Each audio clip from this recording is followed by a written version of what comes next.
Olá, bom dia. Você vai ver no Câmara hoje. Plenário aprova 6 medidas provisórias em sessões que não tiveram a participação da oposição. Deputados contrários ao governo deixaram o plenário em protesto contra a decisão do presidente Michel Temer de autorizar o uso das Forças Armadas para garantir a lei e a ordem no Distrito Federal. O presidente da Câmara afirma que solicitou o reforço da segurança, mas pediu apenas o uso da Força Nacional e não do Exército. Do Salão Verde, ao vivo, Mariana Pichitsky. Hoje não tem votação em plenário, apenas sessão solene e sessão de debates. E do corredor das comissões, também ao vivo, Carolina Nogueira. Comissão de Agricultura discute os 5 anos de implantação do Código Florestal. Hoje é quinta-feira, 25 de maio. Agora em Brasília, 8 horas e 53 minutos. Esses são os destaques do Câmara hoje, que já está no ar.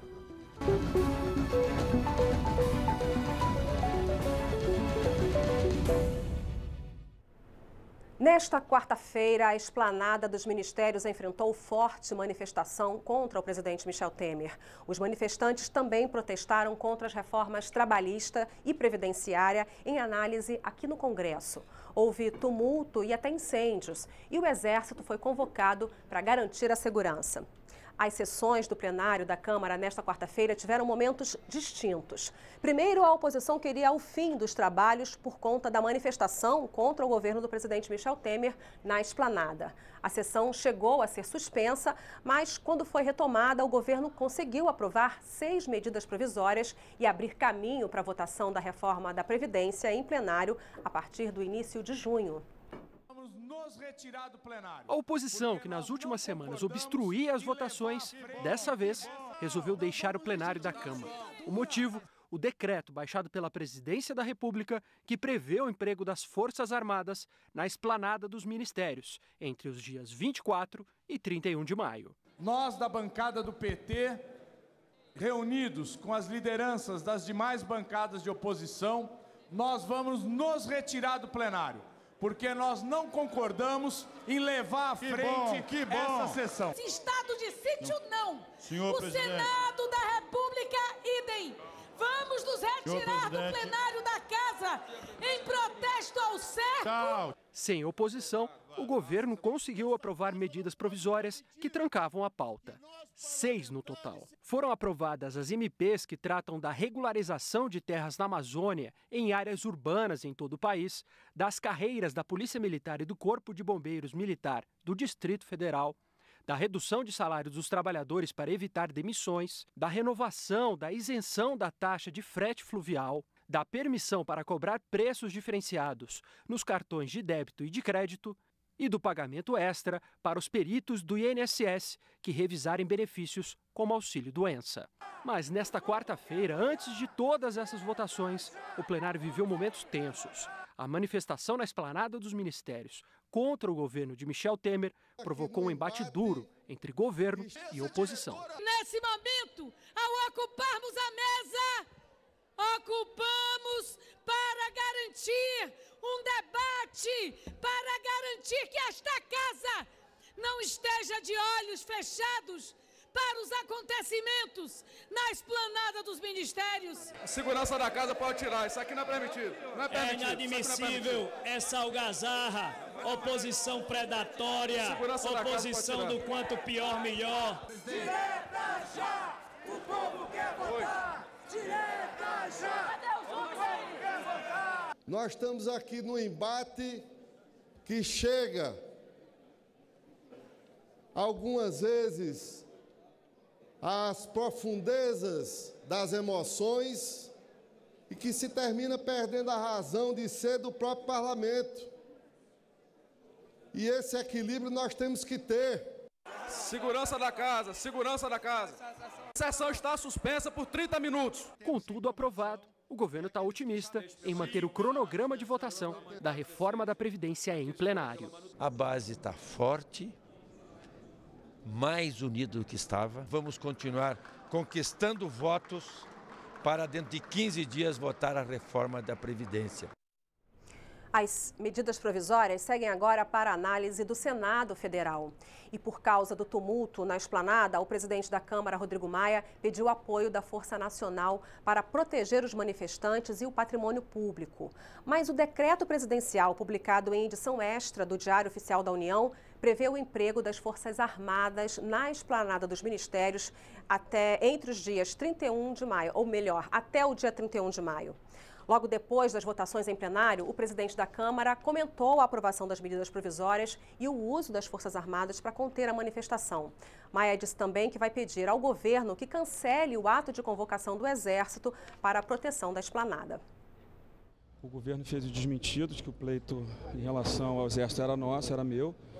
O governo se comprometeu, assim que as manifestações acabassem, a revogar o decreto. Acho que aquilo que foi negociado foi feito. Agora, deixar de votar não dava. Agora, o ideal é sempre que a gente vote com a oposição no plenário, porque amplia o debate, amplia a crítica, e isso é que fortalece a democracia.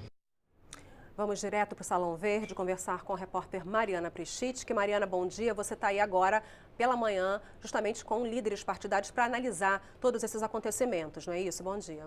Bom dia, Vera. Bom dia a todos. Exatamente. Falar um pouquinho das votações de ontem e de como é que fica o clima a partir de agora, votações aqui na Câmara. Estamos com o deputado Júlio Lopes, que é vice-líder do governo aqui na Câmara, e o deputado Glauber Braga, que é líder do PSOL. Vamos começar com o deputado Glauber Braga. Deputado, primeiro um balanço de ontem, como é que fica a partir de agora? Bom dia. Olha, bom dia. Em primeiro lugar, o que aconteceu ontem não foi usual. Houve uma declaração do ministro da Defesa dizendo que o presidente da Câmara dos Deputados tinha feito a solicitação de auxílio às Forças Armadas para poder fazer com que a manifestação que estava acontecendo em Brasília pudesse ter uma participação efetiva do Exército na sua repressão. O presidente da Câmara dos Deputados desmentiu, disse que não era verdade o comunicado do Ministério da Defesa. E aí, logo depois, a oposição teve a oportunidade de fazer a reivindicação que a sessão fosse suspensa no plenário da Câmara dos Deputados e apresentou imediatamente uma proposta de novo decreto a ser aprovado pelo plenário da Câmara, suspendendo o ato do presidente da República. A verdade é que o governo de Michel Temer já acabou. E existe uma disputa dentro da própria base de governo para sucessão numa eleição indireta. Tentando ganhar fôlego para permanecer no poder, Michel Temer recorre às Forças Armadas e ao Exército. Mas a gente não pode aceitar isso como algo usual, como algo natural. E exatamente por esse motivo, as oposições, a bancada do PSOL e dos outros partidos, saíram do plenário demonstrando que o que estava acontecendo é um estado de exceção que não pode ser aceitado. Estado de exceção que ainda prevalece, visto que o decreto que foi colocado em validade pelo governo, ainda nesse momento não foi revogado. O Supremo Tribunal Federal suspendeu a sua sessão exatamente por conta desse decreto. A gente não pode aceitar essa escalada autoritária por parte de um governo que não tem nenhuma legitimidade para aprovação das suas propostas. Deputado Júlio Lopes, vice-líder do governo, ele que é do PP do Rio de Janeiro. Deputado, que balanço o senhor faz do que aconteceu ontem? Bom, eu primeiro quero manifestar o nosso respeito pela oposição, pelo deputado Glauber e todos os seus colegas da oposição. Não há entre nós nenhum desrespeito, nenhuma falta de consideração ao trabalho da oposição, que faz sim competentemente o seu exercício. O que nós avaliamos é que realmente não havia uma situação normal, 7 ministérios invadidos e muitos deles incendiados. Havia um caos na esplanada dos ministérios e o Serviço de Garantia da Lei e da Ordem, usado pelo Exército, ele tem sido rotineiramente usado em todas as capitais, inclusive o deputado Glauber, que é do Rio. Nós, no Rio de Janeiro, temos rotineiramente usado esse serviço do Exército para a contenção de maiores problemas de segurança pública. E ontem havia flagrantemente um problema grande de segurança pública, a força do Distrito Federal não estava suficiente, o governo então fez o emprego do GLO. Não é absolutamente um grau de anormalidade. O que havia de anormalidade era o nível de agressividade e de letalidade daqueles que participavam de manifestações que deveriam ser pacíficas, porque se assim fossem, obviamente estariam contribuindo com a democracia do Brasil, com o direito legítimo de protestar não só contra o presidente Temer, mas contra o governo, mas da forma que foi feito, com o distúrbio que houve, com o nível de agressividade e depredação do patrimônio público, fez muito bem o presidente da Câmara de chamar reforço com a Guarda Nacional e, em não havendo contingente da Guarda Nacional, o governo usou a força de garantia da lei e da ordem, que, no meu entendimento, foi absolutamente adequada para o momento de distúrbio que nós vivemos. Deputado Glauber Braga, ontem, apesar de tudo, foram votadas 6 medidas provisórias e já tem vice-líder do governo, pessoas falando em possibilidade de votar a reforma da Previdência. Você acha que é possível, a partir da semana que vem, começar a votar, por exemplo, a reforma da Previdência em junho? Não existe qualquer possibilidade. Primeiro dizer que o dispositivo utilizado pelo governo para chamar as Forças Armadas não tem comparação com nenhum outro dispositivo utilizado, por exemplo, no estado do Rio de Janeiro. Não tem comparação porque, inclusive, o próprio Distrito Federal, no seu governador, disse que não foi consultado pela Presidência da República para que essa medida viesse a ser adotada. Então, como é que você diz que não teve a possibilidade de fazer com que as ações pudessem ser tomadas pelo próprio governo do Distrito Federal, fazendo com que as Forças Armadas fossem acionadas, se o governo do Distrito Federal sequer foi consultado sobre o assunto? Essa é a primeira coisa. A segunda coisa é que o governo tenta impor uma pauta ilegítima para o plenário da Câmara dos Deputados e do Senado Federal. O vice-líder do governo, do PMDB, acabou de fazer uma declaração dizendo que em 15 dias querem votar a reforma da Previdência. Isso é um absurdo, esse é o desmonte da Previdência Pública brasileira. Só existe uma possibilidade de que você tenha o reencontro da maioria da população brasileira com a agenda que pode ser tocada pelo país e aqui pela Câmara dos Deputados, que é a realização e a convocação de eleições diretas, a saída de Temer e a convocação de novas eleições. Ontem, a maioria absoluta das pessoas que estavam aqui em Brasília, elas estavam reivindicando exatamente isso. O fim dessa agenda de desmonte, a convocação de novas eleições. Você não pode utilizar a presença de algumas pessoas infiltradas como justificativa para um estado de exceção, ponto 1, e nem como justificativa para acelerar reformas que são verdadeiros desmontes do Estado Público brasileiro. Essa reforma da Previdência é um grande absurdo. O governo não tem 308 votos e não vai ter. O que, na verdade, eles estão tentando é já estabelecer uma volta, uma continuidade desse programa a partir de um outro membro escolhido. Eles mesmos já sabem, a base do governo já sabe que Michel Temer é carta fora do baralho. Eles estão agora num processo de escolher quem o substitua e que continue com essa agenda de desmonte. E a gente diz não. O que garante necessariamente legitimidade a um programa são novas eleições. E aí eles dizem o seguinte, mas esse não é o caminho constitucional. É engraçado, né? Para retirar o direito do povo a se aposentar, pode mudar a Constituição. Para congelar os investimentos em saúde e educação por um período de 20 anos, pode mudar a Constituição. Agora, para o povo ser ouvido sobre isso, a Constituição não pode ser modificada. Existe afronta maior à Constituição do que a colocação em prática de um programa que não tenha sido decidido pela maioria da população brasileira? Não tem. Bom, deputado Júlio Lopes, queria sua opinião sobre dois assuntos, a reforma da Previdência no plenário e a proposta de emenda à Constituição com admissibilidade para ser votada na CCJ, que trata de eleições diretas. Você acha que é possível analisar isso aqui? Bom, eu primeiro queria colocar que a reforma da Previdência é uma pauta de Estado, não é uma pauta de governo. Nós estamos trabalhando para aquilo que nós acreditamos vai dar uma contribuição ao país para retornar ao progresso, retornar ao pleno emprego que nós tanto precisamos para tirar 14 milhões de desempregados do ócio. Nós vamos continuar nessa luta e vamos empreender essa votação aqui. Espero que tenhamos os votos, mas o nosso trabalho é coordenar para que haja a votação. E, obviamente, com todo o respeito, a gente tem visões diferentes do Brasil e do mundo, né?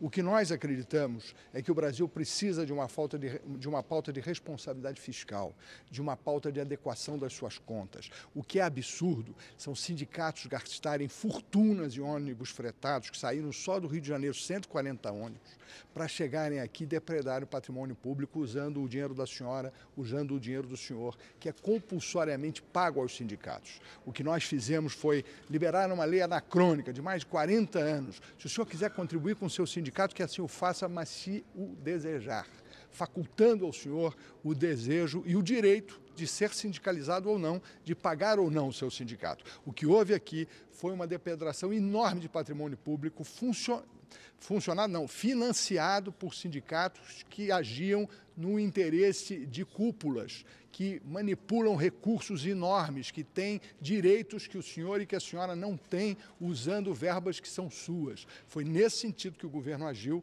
e é assim que nós, deputados, que estamos apoiando as reformas, temos trabalhado para reformar o Brasil e lhe entregar um país capaz de progredir e de avançar. Porque o que nós acreditamos é na capacidade de cada trabalhador brasileiro, de cada trabalhadora brasileira.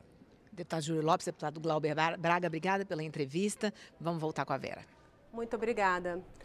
A gente faz uma pausa agora sobre esse impacto das manifestações que aconteceram nesta quarta-feira aqui em Brasília. Vamos dar um tempinho sobre isso. Vamos direto para o corredor das comissões. A Carol Nogueira está lá e ela tem as agendas, porque hoje os trabalhos continuam aqui também nas comissões. Não é isso, Carol? Exatamente, Vera. A movimentação por aqui já está começando. Tem algumas audiências públicas acontecendo, reuniões ordinárias também previstas para amanhã de hoje. A gente começa falando da Comissão de Agricultura. Vai fazer uma audiência pública para discutir os 5 anos de implantação do novo Código Florestal. Quem está aqui comigo para conversar sobre esse assunto é o deputado Sérgio Souza, ele é do PMDB do Paraná. Deputado, bom dia. Qual a sua expectativa para essa audiência? Que balanço que o senhor faz desse Código Florestal? Ele já está plenamente implementado? A gente já vê o impacto dele lá na ponta, nos terrenos, de fato, na preservação ambiental em todo o país? Bom dia a você, Carol, bom dia, Vera, bom dia a todos os ouvintes e os nossos telespectadores aqui da TV Câmara. O Brasil é um país gigante, né? O Brasil é um país que tem um território onde boa parte, qualquer coisa em torno de 62% ainda é preservado em mata nativa. Nós temos algo em torno de 8 a 9% do território nacional utilizado para agropecuária. Vejam só, nesse continente que é o Brasil, 8, 9% do território nacional utilizado para agricultura, lógico, um pouco mais do que isso para agropecuária e o dobro disso para reservas aí florestais, indígenas no Brasil, mas só indígena é mais do que é utilizado na agricultura no Brasil. E temos a responsabilidade de alimentar os nossos brasileiros e o mundo todo. Fazer aqui uma pergunta àquele que está nos assistindo. Quem não usou algum produto agro hoje? Está aqui na nossa roupa, quando levantamos, na nossa higiene pessoal, na nossa alimentação matinal, e aí vai, né? Dentro do nosso escritório, dentro do nosso veículo, da nossa casa, o agro está presente em tudo. E o agro tem dado um resultado no sentido de que a economia tem crescido no agro, o PIB tem crescido no agro, tem gerado empregos no agro, a balança comercial tem sustentado no agro. Agora, basta só produzir alimentos e não cuidar do meio ambiente, não haverá vida sobre o planeta, vida humana pelo menos, se nós não tivermos uma conservação do meio ambiente e não tivermos produção de alimentos. Então é este conflito entre conservação e produção de alimentos. O que pode o produtor de alimentos? O que pode suportar naquela propriedade o impacto ambiental? Qual é a conservação que nós devemos ter de matas ciliares? Como era antes? Que regras nós tínhamos no Brasil? Isso foi construído um novo instrumento, faz agora 5 anos e nós estamos fazendo essa audiência pública juntamente com a Frente Parlamentar Agropecuária, com o deputado Nilson Leitão, o seu presidente. Além dos convidados, aqui estará o Paulo Pial, o relator do Código Florestal, ex-deputado dessa casa, o Aldo Rebelo, ex-deputado que também foi relator, convidados do Ministério da Agricultura, da Embrapa, do Ministério do Meio Ambiente, de outros organismos ligados ao setor, para nós debatermos. Essa legislação, ela tem sido melhor para o Brasil, ela tem, de fato, feito o grande reflorestamento que se esperava. Sou do Paraná, lá no Paraná eu estou assistindo isso. Se não foi reflorestado, mas as áreas foram abandonadas nas matas ciliares e está formando um verdadeiro mosaico no Paraná inteiro, que é um estado, graças a Deus, banhado por muitos córregos e rios. Você, quando passa por cima desse estado, você vê a diferença que o Código Florestal fez. E ainda há mudanças na legislação que ainda são necessárias? Já se fala numa necessidade de atualização do Código ou de outras mudanças que precisam ser feitas? Veja só, a gente tem que colocar limites no sentido de que o mínimo necessário, eu acho que do ponto de vista da preservação de matas ciliares, nós colocamos, ou seja, de áreas de APP, nós colocamos o mínimo necessário no Código Rural. Isso não pode, no Código Florestal, isso não pode ser mexido. No entanto, há situações que com o tempo você vai se deparando. A legislação, ela é para regular os conflitos e o convívio do momento. E lógico que aí, tanto da área ambiental quanto da área do produtor rural, em dados momentos, há situações específicas da utilização, por exemplo, dos arrozais no Rio Grande do Sul, dos campos na região de Roraima, que poderiam ter ali uma produtividade, uma produção, um aproveitamento daquele solo. A vegetação ela é rasa, poderia ter uma cobertura florestal, de florestas plantadas.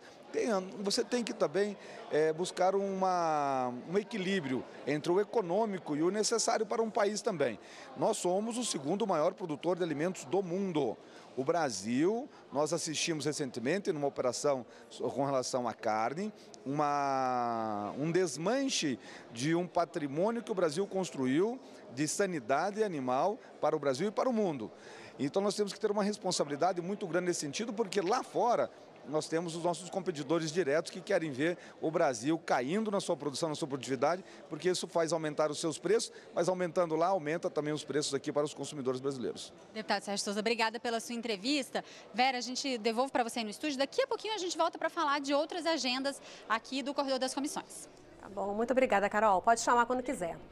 A gente retoma agora, então, a nossa cobertura sobre o impacto das manifestações que aconteceram nesta quarta-feira aqui na Esplanada, o impacto político disso. Quem acompanhou tudo ontem foi o repórter Marcelo Westphalen. Ele preparou uma reportagem. Vamos ver. Por volta de meio-dia, os manifestantes desceram o eixo monumental em direção ao Congresso. A polícia impediu que as pessoas ocupassem o gramado em frente aos espelhos d'água e eles só puderam chegar até a Rua das Bandeiras. Um grupo de deputados foi até o protesto para tentar impedir o uso da força, mas não adiantou.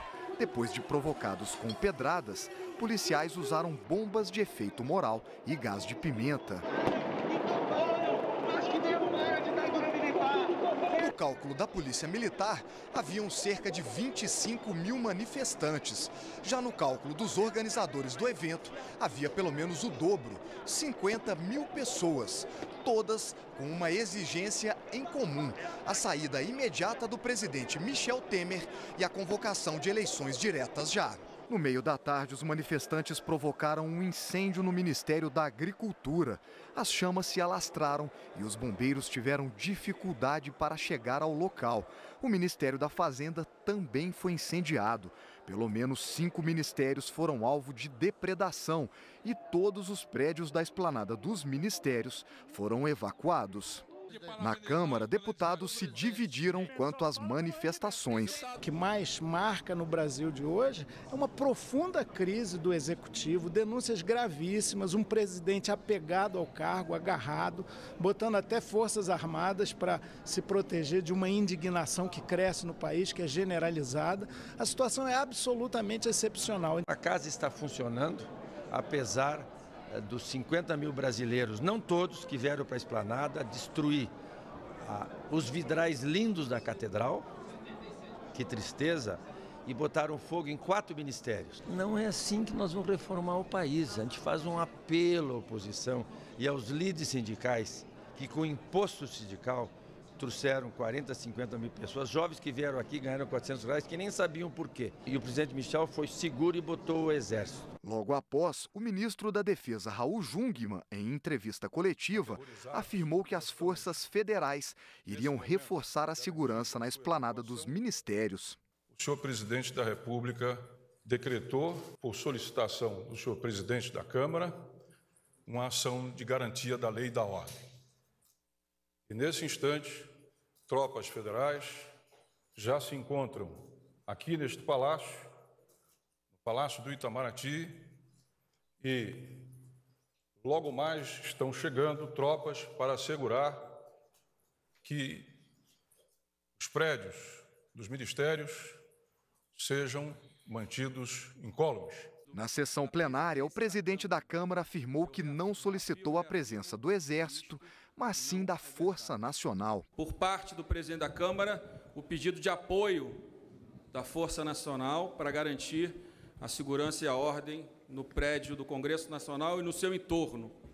Se o governo decidiu adotar outra medida, essa outra medida é uma responsabilidade do governo, não é uma responsabilidade que possa ser, nem deve ser, da Câmara dos Deputados. Então, eu pedi ao líder do governo, que pudesse entrar em contato com o ministro da Defesa para que ele pudesse restabelecer a verdade. Agora em Brasília, 9h17. Nesse momento, tem início os trabalhos no plenário. Você que nos acompanha pela internet, continue assistindo ao vivo a esta edição do Câmara Hoje e a essa cobertura pelo canal oficial da Câmara dos Deputados no YouTube. E você que nos vê pela TV Câmara, fica a partir de agora com a transmissão da sessão solene em homenagem à Associação Nacional dos Participantes de Fundos de Pensão, direto do plenário Ulisses Guimarães. A Comissão de Constituição e Justiça vem debatendo um tema polêmico essa semana. A proposta que estabelece o voto direto em caso de vacância do cargo de presidente da República até 6 meses antes do fim do mandato. Ontem, a matéria estava fora da pauta da reunião da CCJ, mas deputados favoráveis à proposta retomaram a discussão. Mesmo antes do início da sessão, os deputados já articulavam. O objetivo de alguns parlamentares era exigir que a proposta que estabelece o voto direto em caso de vacância da presidência da República fosse incluída na pauta.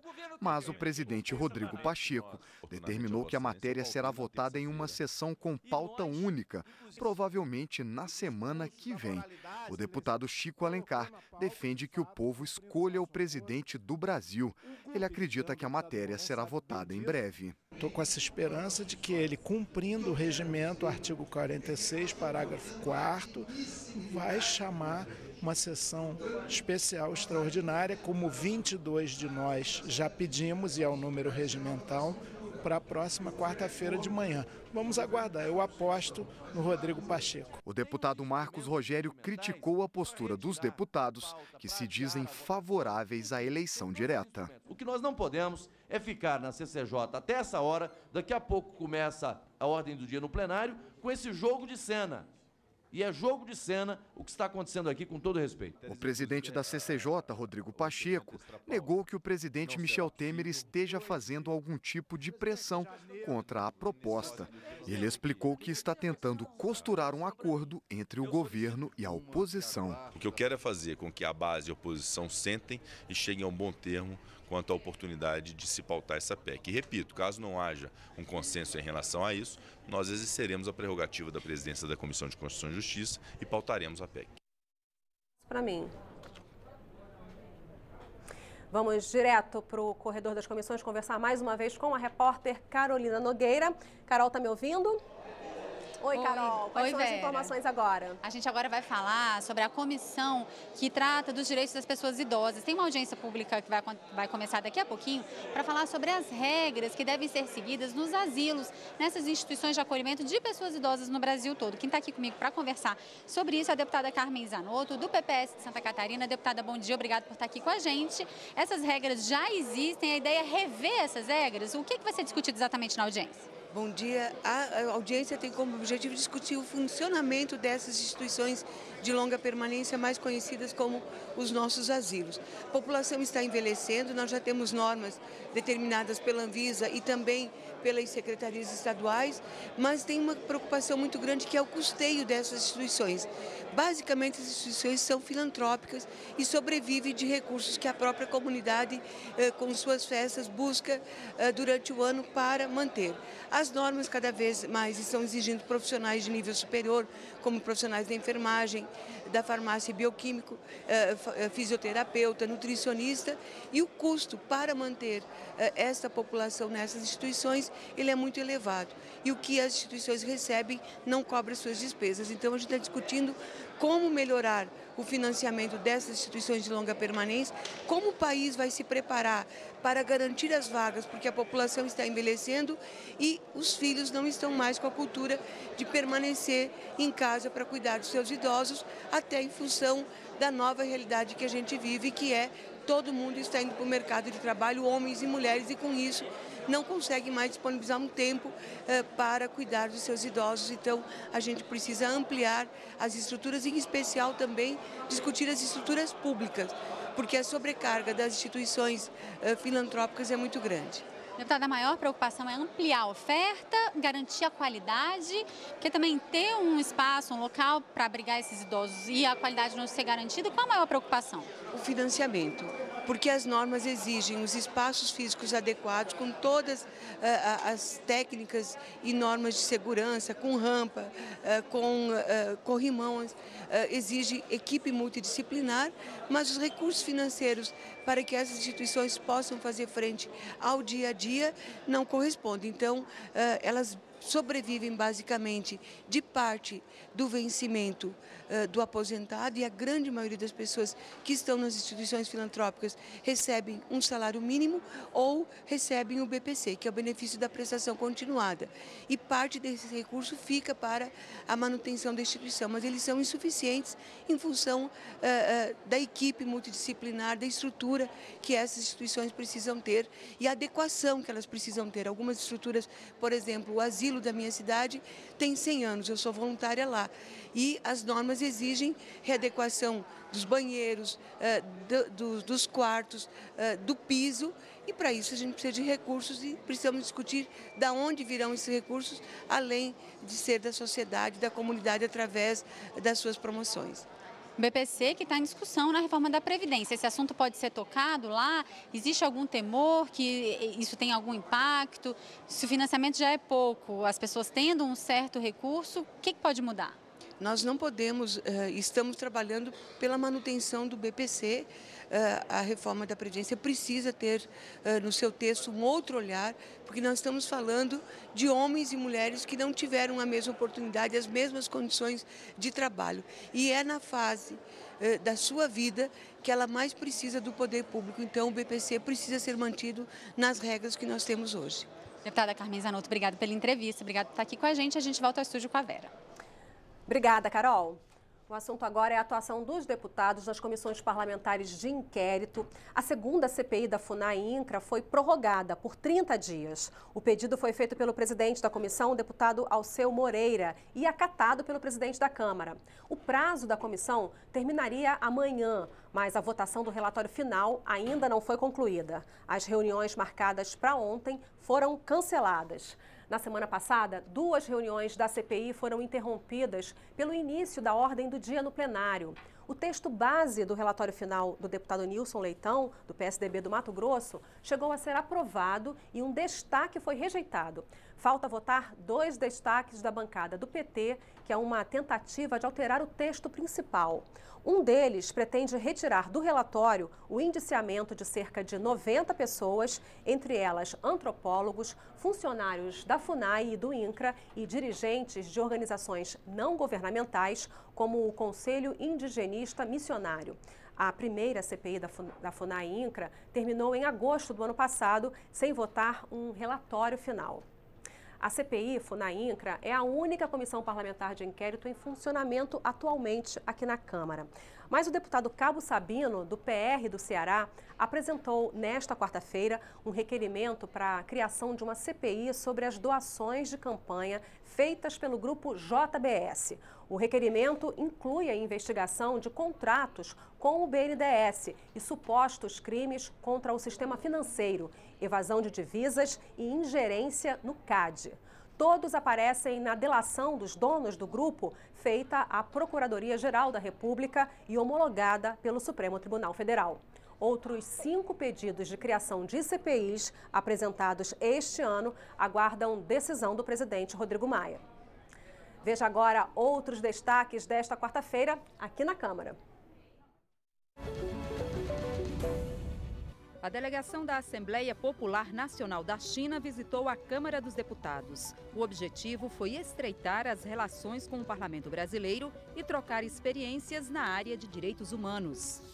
A Comissão de Defesa dos Direitos da Mulher promoveu um debate sobre a sífilis congênita. A doença atinge cerca de 50 mil bebês por ano em todo o país e pode provocar má formação e até aborto. Para os participantes, é preciso melhorar o diagnóstico da doença durante a gestação e garantir o tratamento da gestante e do parceiro. A proposta que define as atribuições dos agentes comunitários de saúde e dos agentes de combate às endemias foi aprovada pela comissão especial que analisa a matéria. A proposta segue agora para o Senado, caso não haja recurso para que seja votado também no plenário da Câmara. O projeto prevê, além do ensino médio, curso de formação de 40 horas e curso de aprimoramento de 200 horas a cada 2 anos de atuação na área. Vamos voltar para o Corredor das Comissões com a repórter Carolina Nogueira. Tem mais informações por lá. Carol. A gente está acompanhando a movimentação por aqui, Vera. Aqui, ó, no plenário 2, que é um dos principais plenários aqui do Corredor das Comissões, já tem bastante movimentação. A gente falou sobre o assunto que vai ser discutido aqui agora há pouco, os 5 anos do Código Florestal, nessa audiência pública que vai acontecer na Comissão de Agricultura. As pessoas já começam a chegar, a movimentação já começando. Aqui no plenário 1, que é o maior plenário da casa, mais tarde tem reunião convocada da Comissão de Constituição e Justiça. A gente ainda não sabe se esse assunto, aquele assunto lá da PEC, das eleições diretas, volta a ser discutido hoje, né? A princípio, a reunião específica sobre esse assunto ficou só para a semana que vem. Falar do resto da agenda da manhã de hoje aqui na Câmara dos Deputados, aqui no Corredor das Comissões, a Comissão de Meio Ambiente vai discutir a qualidade da água do Lago Guaíba, lá no Rio Grande do Sul, em Porto Alegre. E a Comissão de Finanças e Tributação vai fazer uma audiência pública também para discutir a comercialização e a propaganda de seguros pela internet. É o que nos aguarda aqui no Corredor das Comissões da manhã de hoje. Vera. Ok, Carol, obrigada. E a Comissão de Minas e Energia promoveu uma audiência pública para debater a suspeita de formação de cartel no mercado de gás brasileiro. O deputado Domingos Sávio solicitou a reunião para avaliar também as consequências de uma resolução da Agência Nacional de Petróleo com novas regras para a revenda de gás.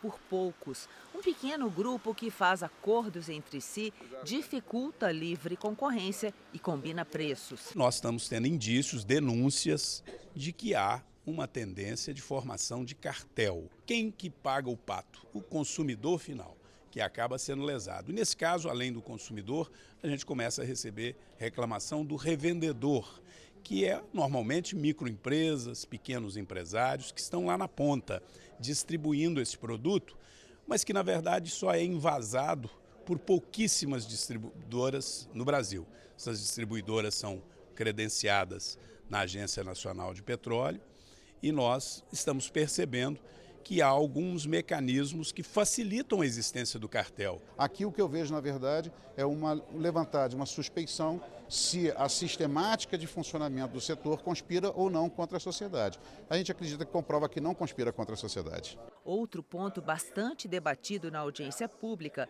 foi uma resolução da Agência Nacional do Petróleo. A Resolução 51, que estabelece novas regras para a revenda de gás, dividiu opiniões. Pelas reclamações que eu ouvi, esta resolução ela vem comprometer ainda mais essa liberdade de mercado. Ela vem travar ainda mais a liberdade de mercado, que é algo imprescindível para evitar o cartel, para poder possibilitar que pela concorrência você possa proteger o consumidor final. Eu considero que essas resoluções elas vêm para proteger o consumidor. Ele pode escolher entre comprar de um vinculado, ele pode escolher de comprar de um não vinculado. Isso não altera a escolha do consumidor, ele tem toda a liberdade para escolher. A resolução ainda vai passar por uma consulta pública antes de entrar em vigor. A Comissão de Defesa do Consumidor aprovou nesta quarta-feira um projeto de lei para aperfeiçoar o crédito ao consumidor e evitar o superendividamento. Um parágrafo que tratava sobre publicidade infantil e havia sido incluído no texto pelo relator, o deputado Eli Correia Filho, do Democratas de São Paulo, foi retirado por acordo. Em audiência pública da comissão, o texto foi criticado por especialistas. Atualmente, a publicidade destinada às crianças sofre uma restrição, de acordo com o Código de Defesa do Consumidor. São proibidas propagandas que se aproveitem da deficiência de julgamento e da falta de discernimento da criança. Para debater o assunto, a Comissão de Defesa do Consumidor realizou audiência pública. Nós devemos limitar a publicidade infantil para não ser, eu diria, refém, né, do lucro de grandes empresas de bebidas açucaradas, de biscoitos, de salgados, de questões que realmente não interessam à criança. Especialistas em direito do consumidor também se mostraram contrários à publicidade infantil. A publicidade que oferta alimentos diretamente para as crianças, induzindo elas a desejar esses produtos que fazem mal à sua saúde, não transmitindo para os pais com clareza e objetividade os perigos e os riscos que eles representam quando consumidos em excesso, com certeza causa desses problemas, dessas doenças da nossa população infantil. Qualquer reforma do Código de Defesa do Consumidor tem que ser para tornar o Código do Consumidor mais forte e não para minimizar as proteções. A gente já tem julgamentos recentes do Superior Tribunal de Justiça interpretando o artigo 37, parágrafo 2º, proibindo a publicidade relacionada às crianças, que explora a deficiência de julgamento das crianças, e a gente não pode retroceder em relação a isso. Olha, e essa mesma comissão, a de Defesa do Consumidor, aprovou um projeto que proíbe as empresas de telefonia de fazerem a cobrança casada da conta de telefone e da compra de aparelho celular. O acesso ao telefone celular se popularizou no Brasil. Há mais de 240 milhões de linhas ativas.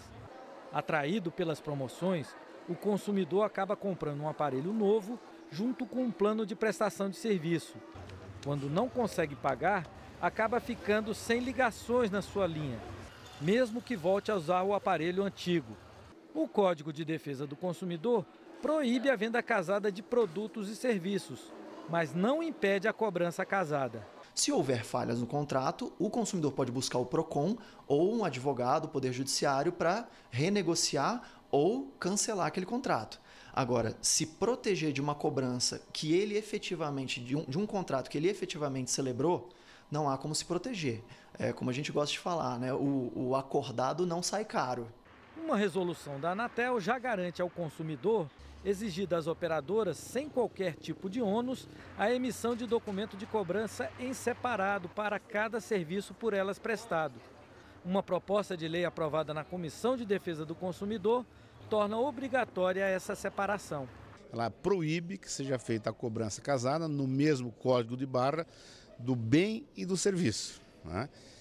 E também a lei veda, né? Ela veda que seja suspenso, por exemplo, e não havendo pagamento do bem, seja suspenso o atendimento do serviço. O projeto ainda tem que passar pelas comissões de Ciência e Tecnologia e de Constituição e Justiça. Se aprovado, segue direto para o Senado.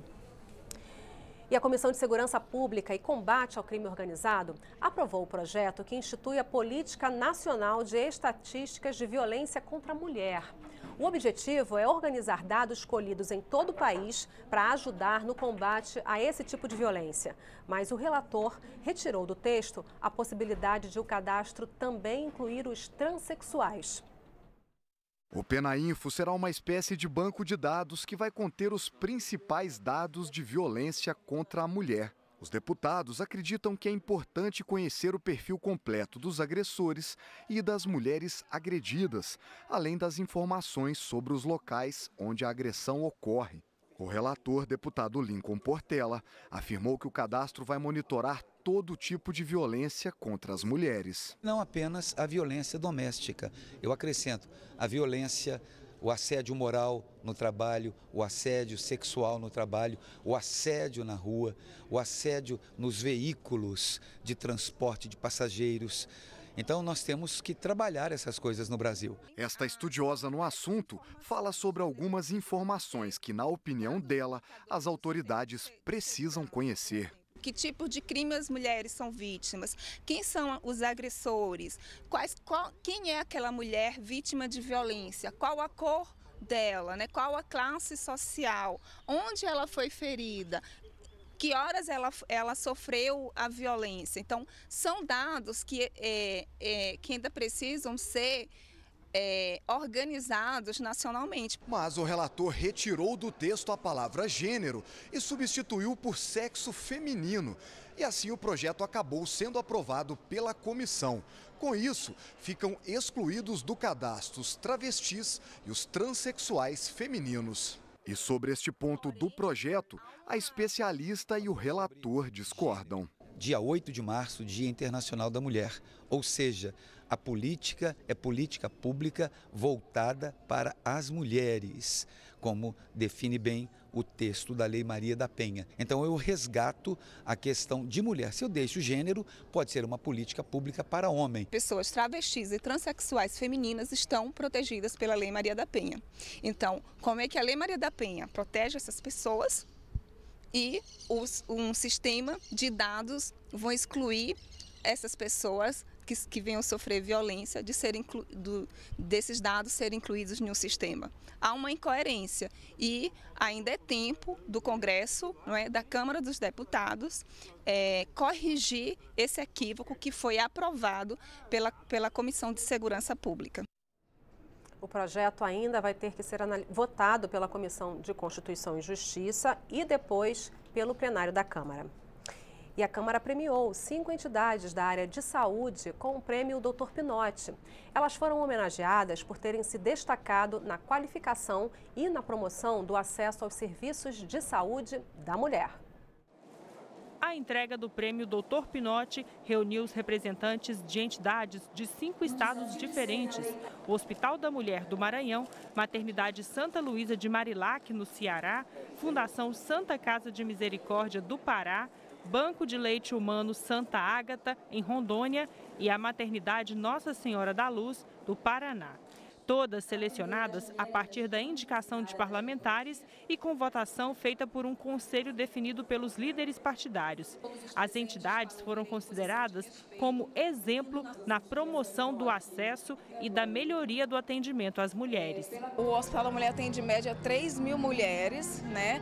Faz em média 500 cirurgias durante o mês. Então é um hospital realmente que ele vem crescendo muito, a procura é muito grande porque ele tem resolutividade. É um trabalho que nós fazemos com muita responsabilidade, com muita dedicação, com muito afinco, com o objetivo realmente de que essa mulher ela realmente esteja bem, esteja feliz no desenvolvimento do papel de mãe, de mulher, de esposa.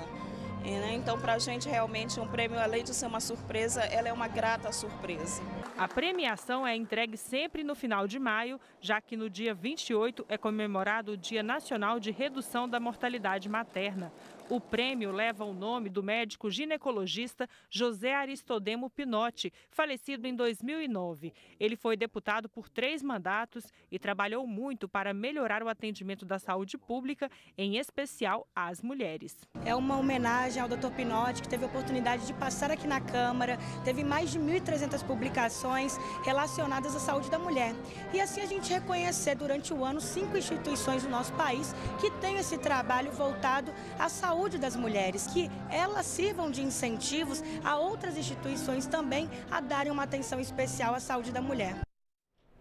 Vamos saber das últimas informações para o dia no plenário Ulisses Guimarães com a repórter Mariana Prischitsky. Mariana.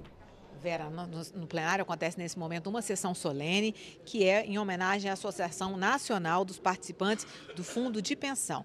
Essa sessão começou tem uns 20 minutos e foi pedido por 2 deputadas, a deputada Érica Cocai, do Distrito Federal, e a deputada Maria do Rosário, do PT do Rio Grande do Sul. Além disso, à tarde, às 2 da tarde, está prevista apenas uma sessão de debate. Então, não tem mais votação no plenário da Câmara nessa semana, Vera. Obrigada, Mariana. Bom dia para você. E nesta edição do Câmara Hoje, você viu, o plenário aprova 6 medidas provisórias, incluindo a que estabelece a regularização de terras urbanas e rurais em todo o Brasil. Pelo menos 45 mil pessoas protestam na esplanada dos ministérios contra o governo de Michel Temer nesta quarta-feira, o que respondeu com Forças Armadas. A Comissão de Defesa do Consumidor aprovou o projeto para aperfeiçoar o crédito ao consumidor e evitar o superendividamento. E a mesma comissão aprovou um projeto que proíbe as empresas de telefonia de fazerem a cobrança casada da conta de telefone e da compra de aparelho celular. E esta edição do Câmara Hoje está chegando ao fim. A gente pode voltar a qualquer momento durante a nossa programação com mais informações para você. Hoje é quinta-feira, 25 de maio. Neste momento em Brasília, 9h40. Para você, um ótimo dia.